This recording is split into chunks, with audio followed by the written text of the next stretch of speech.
সকলকে জয় যিশু। সকলকে স্বাগত এবং ধন্যবাদ জানিয়ে প্রভুর বাক্য নিয়ে চলে আসলাম আরও একটা সুন্দর দিনে। প্রত্যেকটা দিনের মতন আজকের আরও একটা সময় আমরা প্রভুতে পেয়েছি। প্রভুকে সেই কারণের জন্য ধন্যবাদ দিই যেন প্রত্যেকটা দিন আমরা এইভাবে প্রভুতে সুন্দর মতন করে চলতে পারি এবং ঈশ্বরের গৌরব প্রশংসা করতে পারি। তোমাদের প্রত্যেককে ধন্যবাদ দিই, তোমরা প্রত্যেক দিন প্রভুর বাক্য শুনছো এবং আশা রাখি প্রভুর সঙ্গে যুক্ত রয়েছো, প্রার্থনা করছো, বাইবেল পড়ছো। তোমরা অবশ্যই আমাকে জানিও তোমরা বাইবেল পড়ছো কি না। এবং বাইবেল পড়ার অর্থ আমি বলে দিই, যখন বাইবেল পড়বে সেটা নতুন নিয়ম থেকে ধরো কিংবা পুরাতন নিয়ম থেকে, প্রত্যেক দিন যখন বাইবেল পড়তে বসবে একটি করে চ্যাপ্টার বা একটি করে অধ্যায় নেবে। যদি মথিলিখিত সুসমাচার থেকে শুরু করো তাহলে মথিলিখিত সুসমাচার তার 2 অধ্যায় থেকে 1 অধ্যায় বংশতালিকা আছে, তাই বললাম 2 অধ্যায় থেকে পড়বে। যদি প্রয়োজন পড়ে 2 অধ্যায়টা পুরো পড়ো, কারণ একটা অধ্যায় অনেকটা পদ থাকে, তো 2 অধ্যায়টা পুরো পড়ো। এবং যদি পারো তাহলে 3 অধ্যায়ও পড়ো। শুধু পড়বে না, প্রত্যেকটা লাইনের থেকে বোঝার চেষ্টা করবে সেখানে কি বলতে চাইছে। এই হলো বাইবেল পড়া, যে আমি 2 অধ্যায় পড়লাম কিন্তু আমি কিছুই বুঝলাম না, 3 অধ্যায় পড়তে হলো বলে পড়ে চলে গেলাম, কিছুই মাথায় রইল না।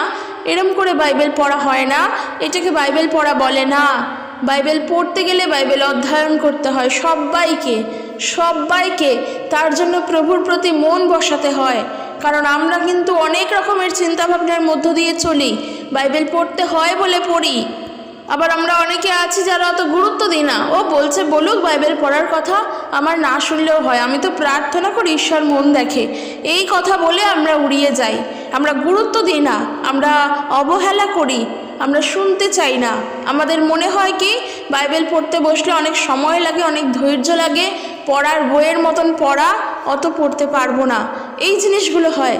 কিন্তু বিশ্বাস করো, যখন তুমি বাইবেল পড়বে, যখন পড়ার মতন করে পড়বে, প্রভু তোমাকে সাহায্য করবেন। যখন বাক্য পড়বে, যখন বোঝার চেষ্টা করবে, প্রভু তোমাকে সেই বাক্যের মধ্য দিয়ে তোমার সাথে কথা বলবেন, প্রভু তোমাকে বুঝতে সাহায্য করবেন। আর এই যে বাইবেল পড়ছো, তার ফলস্বরূপ তুমি যা পাবে প্রভুর থেকে, সেই বিষয়টা ছেড়েই দাও। কিন্তু আমি বলতে চাই, বাইবেল পড়ো, একটা করে অধ্যায় নাও, যেখান থেকে সেখান থেকে খুশি বাইবেল পড়ো না, ওটা বাইবেল পড়া নয়। কারণ বাইবেল ধারাবাহিকভাবে গিয়েছে, পুরাতন নিয়মের পর নতুন নিয়ম ধারাবাহিকভাবে গিয়েছে। আজকের এখান থেকে আমি যা খুশি পড়ে নিলাম, আর অমুক জায়গা থেকে আজকের মতি থেকে একটা পড়লাম, কালকের প্রকাশিত বাক্য থেকে একটা পড়লাম, এরম করে বাইবেল পড়া হয় না। একে পড়ে বুঝতে লাগে, যতদিন সময় লাগে লাগুক, কিন্তু বাইবেল পড়ো আর প্রার্থনা করো। বারবার বলছি, তার কারণ কি? এই এখন যা পরিস্থিতি, চারিদিকে যুদ্ধ, অশান্তি, ঝগড়া, মারপিট, খারাপ পরিস্থিতি চলছে, চারিদিকেই ভণ্ড ভক্তদের অনেক রকমভাবে উদ্ভব হচ্ছে। তাই আমরা যদি বাইবেল না পড়ি, যদি আমরা বাইবেল না শিখি, যদি আমরা বাইবেল না পড়ি, তাহলে আমরা ভক্তদেরকে চিনতে পারবো না, ভণ্ডদেরকে চিনতে পারবো না। তাই জন্য বাইবেল পড়ো, প্রার্থনা করো। তো আমি বিশ্বাস করি তোমরা পড়ছো, এবং যেটা পড়বে সেটা অবশ্যই একটা খাতা করে নাও, তার মধ্যে লিখে রাখবে যে আজকের এখান থেকে এতটুকুনি পড়ে এটা শিখলাম, কালকের অমুক পড়বো, অমনটা শিখবো। প্রত্যেক দিনের রেডি করো, প্রত্যেক দিনের পড়া প্রত্যেক দিন পড়ো। ছোট বাচ্চারা যেমন পড়াশুনো করে, টিচাররা বলে যে প্রতিদিনের পড়া প্রতিদিন করতে হয়। বাইবেল পড়াটা একটা পড়ার বই, বাইবেল কোনো গল্পের বই নয়, বাইবেল কোনো ধর্মশাস্ত্র নয় যে শাস্ত্র পড়ছি, অনেক সুন্দরভাবে শাস্ত্র পাঠ করছি, না। বাইবেল একটি বই, যা গ্রন্থ, যা জীবনের পুস্তক লেখা, যা শুনতে হয়, যা পড়তে হয় এবং যা পালন করতে হয়। ঈশ্বরের বাক্য হলো বাইবেল, ঈশ্বরের বাক্যকে মনে রাখতে লাগে। তো আমি বিশ্বাস করি তোমরা পড়ছো, এবং অবশ্যই আমাকে কমেন্ট বক্সে জানিও কারা কারা পড়ছো। তো চলো আজকের ভিডিও শুরু করি। কিন্তু একটা কথাই বলবো, কেউ নেগলেক্ট করো না, কেউ অবহেলা করো না, কেউ গুরুত্ব যে কম দিচ্ছ এমনটা করো না। যেই কথাগুলি বললাম একটু মনে রাখার চেষ্টা করো, ঈশ্বর তোমাদের প্রত্যেককে আশীর্বাদ যুক্ত করবেন। তো চলো আজকের ভিডিও শুরু করি। আজকের যে বিষয় নিয়ে আলোচনা করব, বাইবেল তো আমাদেরকে পড়তেই হবে। যদি বাইবেল পড়ি তাহলেই শিখবো, তা না হলে শিখতে পারবো না। তো বাইবেলটা পড়ছি যেমন পড়বো, কিন্তু আজকের বিষয় হলো, যখন আমরা প্রার্থনা করব, আমাদের প্রার্থনা করার সময় এবং প্রার্থনা করার পর যেন আমরা এই ভুলগুলো না করি। কারণ এই ভুলগুলো আমরা আমাদের অজান্তেই করে ফেলি। হয়তো এই ভুলগুলো করছি মানে আমরা বৃহৎ কোনো পাপ করে ফেলছি না, কিন্তু আমরা এই ভুলগুলো করছি, এতে ঈশ্বরের মনোকষ্ট হয়, মনোদুঃখ হয়, প্রভু দুঃখ পান। তো দেখবো আজকের আমরা সেই বিষয়গুলো নিয়েই। দেখো, প্রথমত বলি, আমরা সবাই জানি যখন আমরা প্রার্থনা করি তখন আমাদের আত্মা প্রভুর আত্মার সাথে কথা বলে, কারণ আমরা জানি ঈশ্বর হলেন আত্মা। ঈশ্বর ইজ ইকুয়াল টু আত্মা, তাকে চোখে দেখা যায় না। তো ঈশ্বরের সাথে কথা বলা মানে কি? আত্মার দ্বারাই কথা বলতে হবে। এই যে আমাদের যে আত্মা, আমি কিন্তু দেহ বা প্রাণের কথা বলছি না, মনের কথাও বলছি না, আত্মার কথা বলছি, যেই আত্মা অসীম। সেই আত্মা প্রভু দিয়েছেন। এই আত্মা ঈশ্বরকে জানার জন্য অনেক ব্যাকুল। এই আত্মা প্রভু যিশুকে জানার জন্য, ঈশ্বরকে জানার জন্য অনেক আকাঙ্ক্ষিত। এই যে আত্মার আকাঙ্ক্ষিত এই ঈশ্বর দিয়েছেন আমাদের মধ্যে, তাই আজকের আমরা প্রভু যিশুকে জানার জন্য তো আগ্রহ হয়ে উঠি, প্রভু যিশুকে আরও জানতে চাই। মন কোনটা? যেখানে আমরা কল্পনা করি, যেখানে কল্পনা করে আমরা চাঁদে পৌঁছে যাই, সেইটা হলো মন। সেই কল্পনার জায়গা হলো মন। মন দিয়ে আমরা ভাবি, মন দিয়ে আমরা চিন্তা করি, মন দিয়ে আমরা কথা বলি, মন দিয়ে আমরা কল্পনা করি, আমরা অনেক কিছু করি। কিন্তু যে আত্মা ঈশ্বর দিয়েছেন, ওই আত্মা আবার ঈশ্বরের কাছেই ফিরে যান। আর আমরা যখন প্রার্থনা করি, আমরা বলি না যে প্রার্থনা করার সময় শান্ত হয়ে নির্জন জায়গায় শান্ত পরিবেশে প্রার্থনা করতে হয়। হ্যাঁ, এই জন্য করতে হয়, যখন প্রার্থনা করছো তখন তুমি স্থির হও, কারণ তখন প্রভু তোমার সঙ্গে কথা বলছেন।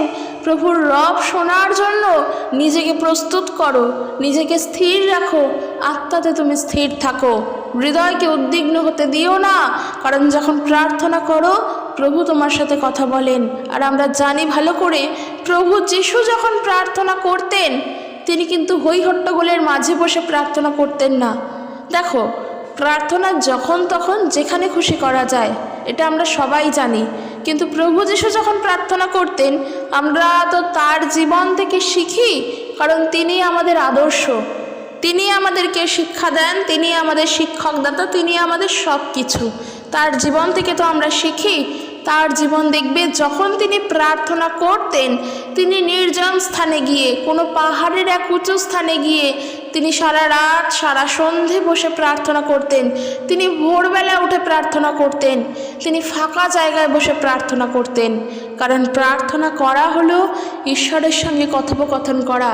তাই যখন প্রার্থনা করতে চাও, আগে নিজের মনকে স্থির করো, নিজের মনকে প্রস্তুত করো যে আমি এবার প্রার্থনা করতে বসবো। না হলে কখনো প্রার্থনা করা হয় না, না হলে লোক দেখানো কাজ করা হয়। হই হট্টগোলের মাঝে বসে প্রার্থনা করলে লোক দেখানো কাজ করা হয়। তাই প্রার্থনা করার আগে নিজেকে প্রস্তুত করো, কারণ প্রভু তোমার সাথে কথা বলছেন। প্রভুর সঙ্গে তোমার আত্মা, তুমি কথা বলছো, তাই নিজেকে স্থির করতে হবে। আর যেটা আমি বলছিলাম, তাহলে আমাদের এই যখন আমরা প্রভুর সঙ্গে কথা বলছি, তখন তো আমাদের বুঝে শুনে কথা বলতে হবে। যখন খুশি যা তা তো বলে দিতে পারি না, তাই না? তো আমরা সেই বিষয়গুলোই আজকে দেখব, যে যখন আমরা প্রার্থনা করব, প্রভুর প্রতি স্থির থেকে প্রার্থনা করব, প্রথমত যেটা আমাদের করতে হবে, আমি বলছি, সর্বপ্রথম প্রার্থনা করার আগে আমাদেরকে নিজেদেরকে শান্ত করতে হবে। হতে পারে আমরা শান্ত নই, আমরা চঞ্চল, আমাদের মন স্থির নয়, আমরা কথা বলতে ভালোবাসি, আমরা মানুষের সঙ্গে কথা বলি, আমাদের ভালো লাগে, আমরা বলি, সব ভালো, কারণ এটা আমাদের এক একটা ক্যারেক্টার, আমাদের গুণ। কিন্তু যখন তুমি প্রভুর সাথে কথা বলতে বসবে, তখন তোমাকে শান্ত হতে হবে। ঈশ্বর তো চঞ্চল নন, তিনি তো শান্ত ঈশ্বর, তাকে তো আরাধনা করতে হয়, তার উপাসনা করতে হয়। সেই জন্য আমরা যখন প্রার্থনায় যাই, মণ্ডলীতে যাই, সেখানে গিয়ে আমরা কথা বলি না, চুপ করে থাকি। কেন? কারণ আমরা বিশ্বাস করি, বাইবেল অনুসারে, বাইবেল বলে, প্রভু যিশু বলেন, যেখানে 2 কি 3 তার অধিক উপস্থিত, সেখানে স্বয়ং তিনি উপস্থিত থাকেন। তাহলে বোঝো, যখন তিনি উপস্থিত থাকেন আমাদের মাঝে, তখন তো আমাদের শান্ত থাকতেই হবে। তাহলে আমরা যখন প্রার্থনা করি, আমরা কথা বলি প্রভুর সঙ্গে, আমরা বিশ্বাস করি তিনি এই মুহূর্তে আমার সঙ্গে আমার কথা শুনছেন, তাহলে নিজেকে তো শান্ত করতেই হবে, নিজের মনকে তো স্থির রাখতেই হবে, নিজেকে হৃদয় থেকে তো শান্ত রাখতে লাগবে। উদ্বিগ্নতায় চললে হবে না, চঞ্চল হয়ে উঠলে চলবে না। যখন তুমি চঞ্চল হয়ে উঠবে তখন দেখবে আর প্রার্থনায় মন বসছে না, তখন তোমার আত্মাও আর শান্ত থাকতে পারছে না, তখন সেও চঞ্চল হয়ে যাচ্ছে। চঞ্চল হলে চলবে না। এই ভুল আমরা করে ফেলি, প্রার্থনা করার সময় আমরা বড্ড চঞ্চল হয়ে থাকি। যখন চঞ্চল হয়ে যাই তখন কি বলছি সেটাও বুঝতে পারি না, আমি প্রার্থনা করার সময় কি বলতে হবে সেটাও মনে পড়ে না, আমার প্রার্থনা করার সময় নানা কিছু আমার চোখের সামনে চলে আসে। এই অভিযোগ আমরা করি, এই কথা আমরা বলি যখন আমরা প্রার্থনা করি, আমাদের চোখের সামনে অনেক কিছু চলে আসে। তখনই আসে যখন তুমি উদ্বিগ্ন, তখনই আসে যখন তোমার মধ্যে স্থিরতা থাকে না। কারণ ঈশ্বরের আরাধনা করতে গেলে, প্রভুর আরাধনা করতে গেলে শান্ত হতে হয়। প্রভু যিশু তিনি যেমন স্বভাবে শান্ত, প্রভু ঈশ্বর যেমন ক্রোধে ধীর এবং দয়ায় ধনবান, ঠিক একইভাবে ঈশ্বর চান তার সন্তানরা যেন ধীর হয়, স্থির হয়, শান্ত হয়। প্রভু যিশুর কাছে আসলে নিজের ক্যারেক্টারের সব কিছুর থেকে আগে যেটা বদল করতে হবে, নিজেকে পরিবর্তন করতে হবে, তা হলো শান্ত হতে হবে, অমায়িক হতে হবে। প্রভু যিশু বলছেন কি, কপটের ন্যায় অমায়িক হও কিন্তু সর্পের ন্যায় চতুর হও। সমস্ত প্রাণীর মধ্যে, সমস্ত প্রাণী, জীব বৈচিত্র্যের যত প্রাণী আছে, সমস্ত প্রাণীর মধ্যে সব থেকে চালাক যদি কোনো প্রাণী হয়, চতুর যদি কোনো প্রাণী হয়, তা হলো সর্প। আর অমায়িক হলো কপট। পায়রা হলো অমায়িক, শান্তির। আমরা জানি না, আমরা পবিত্রতার রূপ হিসেবে পায়রাকেও দেখেছি। কারণ যখন প্রভু যিশুর বাপ্তিস্ম হয়েছিল তখন একটি কপট এসে প্রভুর কাঁধে বসেছিলেন পবিত্র আত্মা রূপে। যখন প্রভুর বাপ্তিস্ম হয় তখন পিতা, পুত্র, পবিত্র আত্মা তিনজনকেই সেখানে উপস্থিত দেখা যায়। যখন প্রভু যিশুর বাপ্তিস্ম হয় তখন একটি কপট, পবিত্র আত্মা কপটের ন্যায় এসে প্রভুর কাঁধে ছিলেন এবং স্বর্গ থেকে, স্বর্গের দ্বার খুলে ওপর থেকে বাণী এসেছিলেন। সেই পিতা, পুত্র, পবিত্র আত্মাকে ওইখানেই ওই মুহূর্তে জানা যায়, আমরা বাইবেল থেকে জানি। কিন্তু আমি যেটা কপটের কথা বলছিলাম, অমায়িক হতে হবে কপটের ন্যায় এবং ধূর্ত হতে হবে কার মতন? সর্পের মতন। তাই আমরা বিশ্বাসীরা যখন আমরা প্রার্থনা করব এবং খ্রিস্ট বিশ্বাসীদের জীবন কাটাবো, প্রভু যিশুকে জানবো, আমরা যেন শান্ত হই। কারণ যখন শান্ত তুমি হবে না তখন প্রার্থনার উত্তরও তুমি পাবে না, তখন তুমি আরও উদ্বিগ্ন, আরও চঞ্চল, আরও তুমি ধীরতায় না থেকে তুমি আরও বেশি করে তখন চঞ্চলতায় চলবে। কারণ তুমি প্রার্থনার উত্তর পাচ্ছ না। তুমি প্রার্থনা করছো, তোমার এই সমস্যাটা নিয়ে তুমি প্রভুকে জানিয়েছো, কিন্তু উত্তর পাচ্ছ না। কেন পাচ্ছ না সেটার জন্য কি প্রার্থনা করেছো? যে প্রভু আমার ভুলগুলো কোথায়? কেন আমি উত্তর পাই না? কেন আমি তোমাকে ডেকেও জানতে পাই না? কেন আমি উত্তর পাচ্ছি না? আমার কোথায় ভুল? আমার ভুলগুলো তুমি বুঝিয়ে দাও। এইভাবে কি আমরা প্রার্থনা করি? যদি এইভাবে প্রার্থনা করি, যদি বাইবেল পড়ি, আমরা আমাদের ভুলগুলো নিজেরাই চিহ্নিত করতে পারবো। প্রভু আমাদেরকে তখন দেখিয়ে দেবেন আমাদের জায়গাগুলো, আমাদের দোষগুলো প্রভু দেখিয়ে দেবেন এবং আমরা শুধরাবো। ঠিক এইভাবে যদি বড় হয়ে উঠতে পারি খ্রিস্টতে, প্রভু আমাদেরকে সাহায্য করবেন, প্রভু আমাদেরকে সাহায্য করবেন। কারণ তিনি সব সময় তার সন্তানদেরকে সাহায্য করেন। তিনি মহৎ, তিনি অনেক অনেক দয়াবান ঈশ্বর। তাই সব সময় যখন আমরা প্রার্থনা করব, মাথায় রাখবো যেন আমরা শান্ত থাকতে পারি, হৃদয় থেকে যেন শান্ত থাকতে পারি। প্রভুতে আসব, প্রভুর কাছে বসে যেন শান্ত থাকতে পারি, প্রভুর সঙ্গে কথা বলার সময় যেন শান্ত থাকতে পারি। আমরা ঈশ্বরের রব শুনতে চাই। যদি নিজেরাই শান্ত না হই, হাজার ভিড়ের শব্দ যদি আমার কানে আসে, তখন আমি প্রভুর পবিত্র রব কি শুনতে পাবো? সত্যি কি পাবো? আমাদের মাথায় রাখতে হবে আমরা ঈশ্বরের রব শুনছি, হাজার মানুষের ভিড়ের রব নয়। তাই সেই সমস্ত রব বাদ দাও, নিজেকে শান্ত রাখো, প্রভু তোমার সঙ্গে কথা বলবেন। তো আমি যেটা বললাম প্রথম বিষয়, নিজেকে শান্ত রাখো। এরপর আমি দ্বিতীয় বিষয় বলবো। দ্বিতীয় বিষয় কি? যা আমরা প্রার্থনা করার পর করে থাকি তা হলো সন্দেহ। তবে শুধু এখানে বলবো না যে প্রার্থনা করার পর করে থাকি, কারণ যখন তুমি প্রার্থনা করছো তখন তুমি যেটা চাইছো প্রভুর থেকে, তুমি সেটা নিজে আগে বোঝো। তুমি কি চাইছো প্রভুর থেকে সেটা নিজে আগে বোঝার চেষ্টা করো যে আমি এটা প্রভুর থেকে চাই, আমি এটা পাবই। এই যে যদি বলো যে আমি প্রার্থনার মধ্য দিয়ে প্রভুর থেকে চেয়েছি আর আমি পাবই, এই বিশ্বাসে যদি স্থির থাকো, প্রার্থনা করার পরেও তোমার মধ্যে যদি এটা থাকে যে আমি যেটা প্রভুর থেকে চাইলাম প্রভু আমাকে ওটা দেবেন তো দেবেনই, আমি ওটা পাবই, তাহলেই তুমি পাবে। কিন্তু যখন তুমি প্রার্থনা করলে তখন তুমি বললে আমি পাবই, আর যখন প্রার্থনা শেষ হয়ে গেল তখন যদি চিন্তা করো যে প্রভু কি এটা দেবেন, চাইলাম তো, ঈশ্বর কি সত্যি দিতে পারেন কিছু, এই ধরনের কথাগুলো যদি আসে, জানবে সেখানে সন্দেহ আসছে। আর যখন এই সন্দেহ আসছে তখনই তুমি সেই বিষয় নাও পেতে পারো যখন তোমার পাওয়ার কথা ছিল। এই যে তুমি পাবে না এর মানে ভেবো না ঈশ্বর দেন না। প্রভু এই সময় তোমাকে বোঝাতে চান যে তুমি সন্দেহ করো না। প্রভু তখনও তোমাকে বুঝিয়ে দেবেন যে তোমার মধ্যে তোমার সেই কথা প্রভু তোমাকে বলেই দেবেন যে তুমি যেটা চাইলে সেই বিষয়ে স্থির থাকো। প্রভু বলে দেন, বুঝিয়ে দেন। ঈশ্বর যাদেরকে প্রেম করেন প্রভু তাদেরকেই শাসন করেন, যাকে ভালোবাসা যায় তাকেই অনুযোগ করা যায়। ঈশ্বরের শাসন, ঈশ্বরের শাস্তি মাথা পেতে নাও, কারণ তিনি তোমার ভুলটা বুঝিয়ে দেন এবং তোমাকে সঠিক হতে সাহায্য করেন, যেন তুমি সঠিকটা বুঝতে পারো। প্রভুর শাস্তি মানুষের জীবনে কখনো খারাপ পর্যায়ে নিয়ে যায় না। ঈশ্বরের থেকে পাওয়া কোনো অভিযোগ বা ঈশ্বরের থেকে পাওয়া কোনো শাস্তি আমাদেরকে শেষ করে দেয় না, বরং আরও নতুনভাবে তৈরি করে, যেন আমরা শুধরাতে পারি।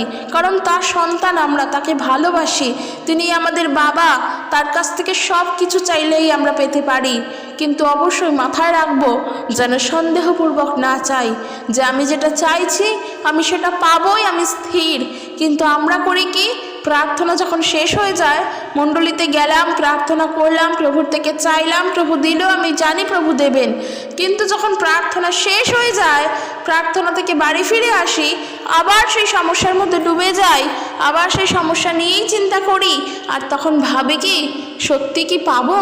তখন আর মনে থাকে না যে আমি প্রার্থনা করে এলাম, প্রভু আমাকে দেবেন, আমি বিশ্বাস করি।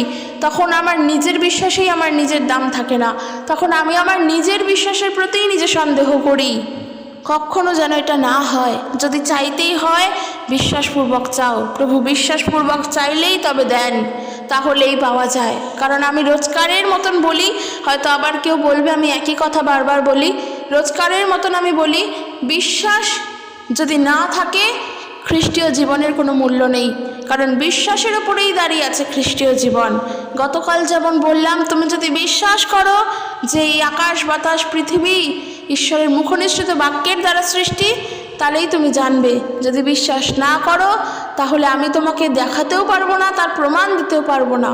কারণ বিশ্বাস কখনো প্রমাণের দ্বারা চলে না, বিশ্বাস মানুষকে করতে হয়। আর এই মানুষের মধ্যে থাকা বিশ্বাস তা প্রভুই দিয়ে পাঠান।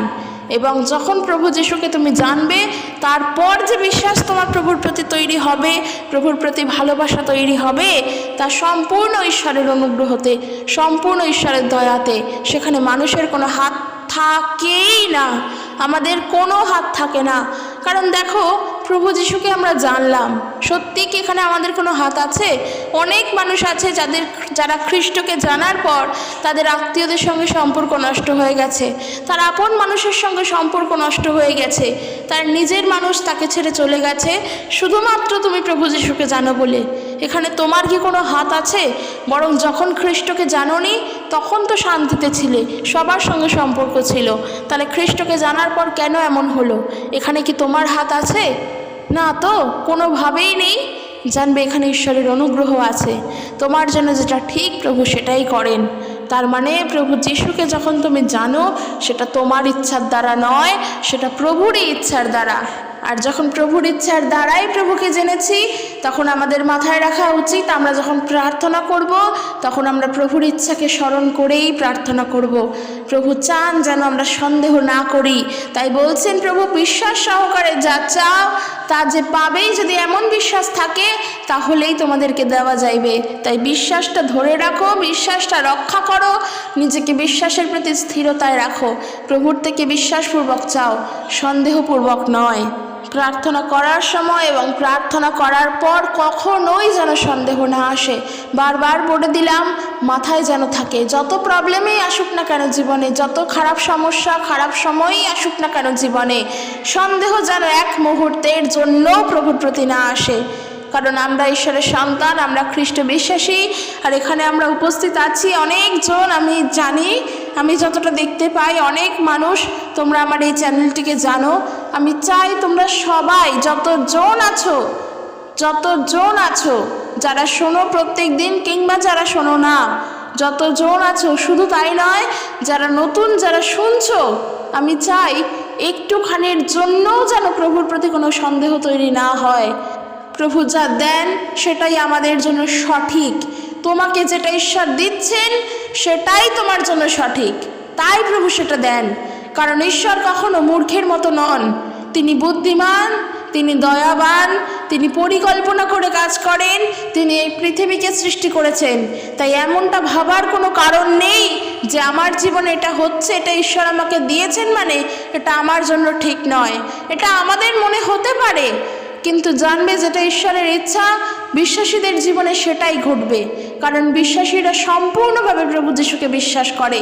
তাই আমাদের বিশ্বাসের মধ্যে যেন সন্দেহ না থাকে। আর আমি এটাই চাই, যতজন তোমরা শোনো কিংবা শুনছো কিংবা যারা আছো যারা শোনো না, তাদেরও জন্য যেন এতটুকুনি অবিশ্বাস সন্দেহ যেন না তৈরি হয় ঈশ্বরের প্রতি। কারণ বাইবেল বলে, প্রভু যিশু বলেন, বিশ্বাস করো তবে ঈশ্বরের মহিমা দেখতে পাবে। ঈশ্বরের মহিমাকে দেখার জন্য তাকে বিশ্বাস করতে হবে। সম্পূর্ণরূপে তার প্রতি বিশ্বস্ত থাকো। প্রভুই তোমাদেরকে তোমাদের বিশ্বাস দ্বারা সঠিক পথের নির্দেশ দেবেন। তাই প্রার্থনা করার সময় হোক কি প্রার্থনা করার পরে হোক, যেন আমরা সন্দেহ প্রকাশ না করি। এরপরের আমি যে বিষয় বলবো তা হলো, আমরা যখন প্রার্থনা করি তখন আমরা এই ভুলগুলো করি। যখন আমি প্রার্থনা করছি আমার বোঝা উচিত আমি প্রভুর থেকে কি চাইছি। প্রভু যিশুর কাছে যা চাই তাই পাই, প্রভু যিশুর কাছে যেটা চাইবে সেটাই পেয়ে যাবে, আমরা জানি এই কথাটা। কিন্তু তার মানে তো এই নয় যে আজকের আমি কারোর ক্ষতি করব, সেটা আমি প্রভুর যিশুর থেকে চাইলাম আর তিনি আমাকে তা দিয়ে দিলেন। না, তোমার অন্যায় আবদার কখনো ঈশ্বর শুনবেন না। প্রভু যেমন করে বড় হতে বলেছেন আমাদেরকে, যেভাবে আমাদেরকে প্রার্থনা করতে বলেছেন সেভাবে যদি প্রার্থনা করি, সেইভাবে যদি চলি, তাই জন্য বাক্য পড়তে হয়, বাইবেল পড়তে হয়, সেইভাবে যদি চলি তাহলেই আমরা প্রার্থনার উত্তর পাবো। কারণ বাইবেল কি বলছে, যদি আমরা যাকব তার 4 অধ্যায় 2 পদ থেকে বলছি, 2 পদ থেকে দেখো, সেখানে বলছে, তোমরা কিছু চাও কিন্তু তা পাও না, তখন খুন করো ও অপরকে হিংসা করো, কিন্তু তবুও তা পেতে পারো না। তাই তোমরা ঝগড়া করো, মারামারি করো, তোমরা যা চাও তা পাও না, কারণ তোমরা ঈশ্বরের কাছে চাও না। প্রথম বিষয়, তোমরা ঈশ্বরের কাছে চাও না। তারপর 3 পদে বলছে, অথবা চাইলেও পাও না, কারণ তোমরা অসৎ উদ্দেশ্য নিয়ে চাও। তোমরা কেবল নিজেদের ভোগ বিলাসে ব্যবহারের জন্য জিনিস চাও, সুতরাং তোমরা ঈশ্বরের প্রতি বিশ্বস্ত নও। বোঝাই গেল, এখানেই ঈশ্বরের বাক্য বলে দিচ্ছে যে তোমরা যখন কিছু চাইলে পাও না তখন খুন করো, মারামারি করো, অপরকে হিংসা করো, ঈর্ষা করো। ঠিক, কিন্তু আরও একটা কন্ডিশন বললো কি, যখন তোমরা চাও তখনও তোমরা পাও না, অথবা চাইলেও পাও না, তার আরও একটা কারণ কি, তোমরা অসৎ উদ্দেশ্য নিয়ে চাও। তাই আমি বললাম, আমরা এটা করে থাকি, আমরা যখন প্রার্থনা করি আমরা কিন্তু নিজেরা একবারও বোঝার চেষ্টা করি না যে আমি কি চাইলাম।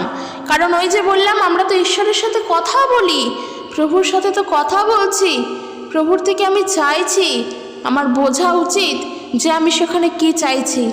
তাই প্রার্থনা করা হলো প্রভুর সাথে কথা বলা। হয়তো তুমি তোমার মুখ ফসকে একটা ভুল কথা বলে ফেললে, কিন্তু প্রার্থনা করতে করতে সেই মুহূর্তেই ভুল কথা বলার পরেই তুমি বোঝো, প্রভুকে বলো যে প্রভু আমি এটা ভুল বললাম, এটা আমার ঠিক না, তুমি ইচ্ছা তোমারটাই আমার জন্য পূর্ণ করো, কি আমি তার ক্ষতি চেয়ে ফেললাম, আমাকে তুমি ক্ষমা করো। প্রার্থনা করতে করতেই করো, যদি করো তাহলে বুঝবে। কিন্তু বিশ্বাস করো, ঈশ্বর অত সস্তা নন যে তুমি যা চাইবে তার থেকে তাই পেয়ে যাবে। আজকে তোমার সুখে থাকার জন্য অপরকে ক্ষতি করবে, অপরের সঙ্গে মারপিট করবে, অপরকে ঈর্ষা করবে, অপরের জীবন শেষ করে দেবে, আর তুমি মনে করছো তোমাকে তা প্রভু দিয়ে দিচ্ছেন, এটা ভাবাও তোমার ভুল। কারণ আমি এই বিষয়টা বলতে চাই, আমরা জাগতিক দিক থেকে দেখতে চাই, তাহলেই বুঝবো যারা ব্ল্যাক ম্যাজিক, যারা কালা জাদু, তন্ত্রমন্ত্র এই সমস্ত কিছু করে, আর মানুষ আজকের ছুটছে তাদের দিকেই, দৌড়ে দৌড়ে তাদের দিকে যায়। কিন্তু সত্যি কারোর ক্ষতি করে নিজের সুখে থাকাকে কি সুখ বলে? নাকি অপরকে নিয়ে সবাই মিলে একসঙ্গে সুখে থাকাকেই সুখ বলে? আজকের আমার যে শত্রু, তার ক্ষতি চাই আমি, আর তার জন্য আমি প্রভু যিশুর কাছে প্রার্থনা করছি, আর আমি বলছি আমার জন্য একটু প্রার্থনা করে দিও তো। কিন্তু আমার মনে মনে যেটা ইচ্ছে সেটা আর আমি তাকে বলিনি। ঈশ্বর তোমার মন তো পড়তে পারেন, তুমি প্রভু যিশুকে জানো চাই না জানো, প্রভু তোমাকে তো জানেন, কারণ তোমাকে তো তিনি বানিয়েছেন। তোমার মনে কি চলছে, আর মাথায় কি চলছে, আর মুখে কি চলছে, সবটা তিনি জানেন। আর বিশেষ করে যেখানে প্রভু যিশু শিক্ষা দিচ্ছেন, শত্রুদিগকের জন্য প্রেম করো, তাদের জন্য প্রার্থনা করো, তাদের সহিত ভোজন করো, তাহাতে তাদের মন পরিবর্তন হলেও হতে পারে। তাহলে আমি কেন আমার শত্রুর জন্য আমি ক্ষতি চাইব? কেন আমি তার খারাপ চাইব? আর আমরা কেনই বা ভাবছি ওইভাবে প্রার্থনা করলে প্রভু আমাকে উত্তর দেবেন? কোনো দিনের জন্য দেবেন না, কারণ ঈশ্বর হলেন ন্যায় বিচারক। তিনি সত্যের ঈশ্বর, তিনি সৎ, তিনি পবিত্র, তিনি সর্বশক্তিমান, তিনি প্রভু যিশু। তার কাছে সৎ উদ্দেশ্য নিয়ে চাইতে হবে। নিজের ভোগবিলাসের জন্য, নিজের সুখে থাকার জন্য অপরের ক্ষতি করা, যেটা আমার দরকার আমি সেটা ছিনিয়ে নেব, তার জন্য অপরকে হিংসা করব, ঈর্ষা করব, একদম না, একেবারের জন্য না। সবার জন্য তুমি প্রার্থনা করো, একে অপরের জন্য, পরস্পরের জন্য প্রার্থনা করো, কারণ ঈশ্বরের বাক্য তা শিক্ষা দেয় আমাদেরকে, পরস্পরের জন্য প্রার্থনা করো। তাই যখন প্রার্থনা করছো তখন বোঝো তুমি কি চাইছো। আবার আমরা এমনও করে ফেলি যে আমরা আমাদের আনন্দে থাকার জন্য, শান্তিতে বাস করার জন্য অনেক কিছু চাই। একটা কথা মাথায় রাখবে, তোমার জীবনের জন্য যা প্রয়োজন প্রভু তোমাকে দিয়ে দিয়েছেন, তারপরেও তোমার যা লাগবে ঈশ্বর তোমাকে দেবেন। এই বিষয়গুলো নিয়ে তোমার চাওয়ার দরকার নেই যে আজকের আমাকে এটা দাও, আমার এটা প্রয়োজন, ওটা দাও, ওটা প্রয়োজন, আমি অসুস্থ আমাকে সুস্থ করছো না, কি করছো তুমি, হ্যান ত্যান নানা কথা। এই সমস্ত কিছু প্রভু যিশুর কাছে প্রার্থনা করো না। প্রভু যিশুর কাছে প্রার্থনা করতে বসলে সম্পূর্ণভাবে নিজেকে সমর্পণ করে প্রার্থনা করো, তাহলেই প্রভু তোমাকে দেবেন। তোমার সেই প্রার্থনার মধ্যে থাকবে বিশ্বাস, সেই প্রার্থনার মধ্যে থাকবে ঈশ্বরের প্রতি শ্রদ্ধা, সেই প্রার্থনার মধ্যে থাকবে প্রভুর প্রতি ভক্তি, সেই প্রার্থনার মধ্যে থাকবে নিজেকে নত করা, নিজেকে নত রাখা, সেই প্রার্থনার মধ্যে থাকবে ক্ষমা, এবং সেই প্রার্থনার মধ্যে থাকবে ভালোবাসা, এবং সেই প্রার্থনার মধ্যে থাকবে সমর্পিত জীবন। প্রভু তোমাকে সব দেবেন। কারণ প্রভু যিশু যখন প্রার্থনা করতেন, নিজের ইচ্ছা তিনি বলতেন, কিন্তু ঈশ্বরের ইচ্ছাই তার জন্য পূর্ণ হতো।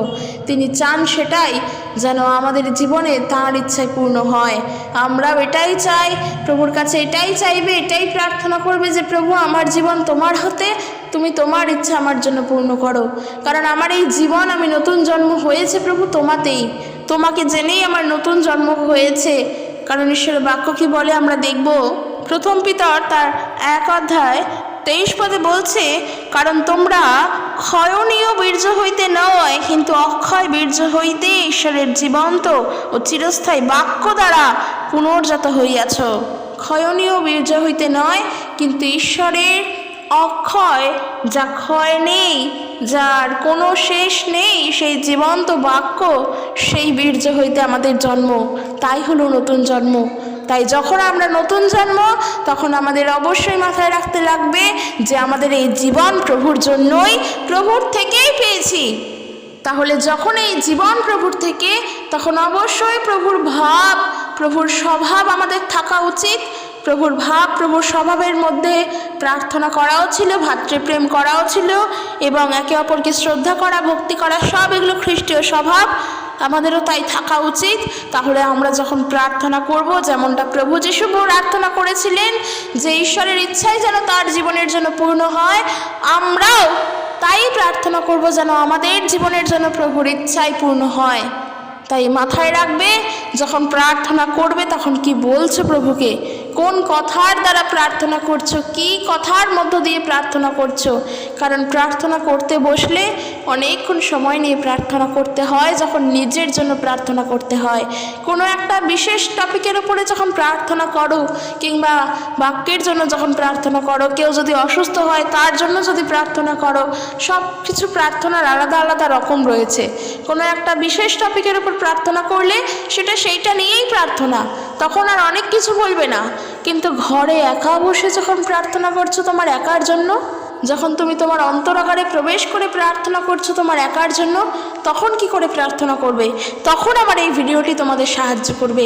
এই বিষয়গুলো মাথায় রেখে প্রার্থনা করবে যে প্রভু তুমি আমার জন্য কি চাও, সবার জন্য নয়, তুমি আমার জন্য। কারণ তুমি আমার পরিত্রাতা, তুমি আমার পাপের জন্য মৃত্যুবরণ করেছো। আমার ঈশ্বর তুমি। যখন প্রভুকে তুমি তোমার আপন ঈশ্বর বলে গ্রহণ করেছো, যখন যাকে জেনেছো, তখন তো তার কাছ থেকে কিছু চাইবে, তোমার নিজের জন্য কি চাইবে তখন তুমি বোঝো। বাইবেল পড়ো এই জন্য। ঠিক সময় লাগবে কতটা চিন্তা করো। যখন প্রভুর সঙ্গে কথা বলবে, প্রার্থনা করবে, তখন তোমার ব্যক্তিগত প্রার্থনা কতটা টাইম লাগবে। আর আমরা কি করি? হয় প্রার্থনা করি, আর না হলে প্রার্থনা করতে বসলে মন চঞ্চল করে, মন ছটফট করে, প্রার্থনা ছেড়ে উঠে যাই। কিন্তু সেটা করলে তো ঠিক নয়, সেটা করা উচিতও নয়। প্রার্থনা করতে বসে ঈশ্বরের সাথে কথা বলছো, প্রার্থনা ছেড়ে উঠে যাওয়াটা ঠিক নয়। শেষ করবে তারপরে উঠবে, কথা বলা শেষ হবে তারপর, না হলে তাকে অপমান করা হয়, তাকে অসম্মান করা হয়। তাহলে আর আমাদের খ্রিস্টীয় ভাব কোথায়, যদি আমরা ঈশ্বরকে শ্রদ্ধা করতে না জানি, যেটা প্রভু যীশু সব সময় করে এসেছেন। মাথায় রাখবে যেন সত্যের পথে চলতে পারি। এগুলো মাথায় রেখে চলতে হবে। এগুলো শিখিয়ে দেওয়ার জিনিস ঠিকই, কিন্তু শেখানোর থেকেও বড় বিষয় এগুলো পালন করার জিনিস। যদি পালনটাই না করতে পারি আমরা বুঝবো না। তাই আজকের যে বিষয়গুলো বললাম, যখন আমরা প্রার্থনা করব তখন যেন এই ভুলগুলো না করি, এবং প্রার্থনার শেষে যেন এই ভুলগুলো না করি। অবশ্যই মাথায় রেখে চলো, প্রভু আমাদের আশীর্বাদ করবেন। কিন্তু প্রার্থনাটা করো, প্রত্যেকটা দিন প্রার্থনা করো। প্রার্থনা করতে বসলাম, 10 মিনিটও লাগলো না, প্রার্থনা শেষ হয়ে গেল না। নিজের জন্য যখন প্রার্থনা, তখন 10 মিনিট কি 10 ঘন্টা ধরেও প্রার্থনা চলে, শেষও হয় না। তাই জন্য সব সময় প্রভুর সাথে কথা বলো, মনে মনে কথা বলো। প্রভু উত্তর দেবেন, তাকে জিজ্ঞেস করো, তিনি উত্তর দেবেন। কিন্তু একবার খালি জানতে চাও তার থেকে। আমরা যদি জানতে চাই তবেই তিনি উত্তর দেন, কিন্তু আমরা জানতে চাই না। তাই এটাই বলতে চাই, প্রভুর থেকে জানার চেষ্টা করো, তিনি উত্তরদাতা, তিনি উত্তর দেন। তো চলো আজকের এখানেই শেষ করছি। ভিডিওটি কেমন লাগলো জানিও, এবং অবশ্যই বাইবেল পড়ে প্রার্থনা করো, বারবার বলছি। আর ভালো লাগলে লাইক কমেন্ট করে দিও, আর ভিডিওটি অবশ্যই শেয়ার করে দিও সবার কাছে, যারা শোনে না তাদেরও কাছে। ঈশ্বর তার আপন বাক্যের দ্বারা প্রত্যেকজনকে আশীর্বাদ যুক্ত করুক। জয় যিশু, প্রেজ দ্য লর্ড।